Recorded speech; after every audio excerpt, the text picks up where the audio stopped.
আরবিতে কিভাবে বলবেন আমি শীঘ্রই দেশে ফিরে আসতেছি? আনা ইরজা বিলাদ করিব। আনা ইরজা বিলাদ করিব। দ্রুত বলুন এবার, আনা ইরজা বিলাদ করিব। এর অর্থ হচ্ছে আমি শীঘ্রই দেশে ফিরে আসতেছি। এই বাক্যটিকে আপনি একটু পরিবর্তন করে যদি বলেন, আমি আশা করি শীঘ্রই দেশে ফিরে আসব। একটু পরিবর্তন, আনা এতামান্না বিরজা বিলাদ করিব।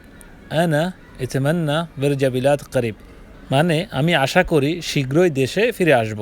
চলুন এবার আমরা এই বাক্যে ব্যবহৃত শাব্দিক অর্থগুলো জানি। আনা আমি, এটা সবাই জানেন। আনা আমি, এতামান্নে শব্দের অর্থ হচ্ছে আমার ইচ্ছা বা আমি আশা করি। এরজা ফিরে আসা, বেরজা ফিরে আসব। বিলাদ শব্দের অর্থ দেশ। করিব মানে নিকট, করিব মানে নিকটতম বা কাছে। ভিডিও ভালো লেগে থাকলে আপনার বন্ধুর সাথে শেয়ার করুন যে ভুলভাল আরবি বলে সবসময়। মা আসসালাম।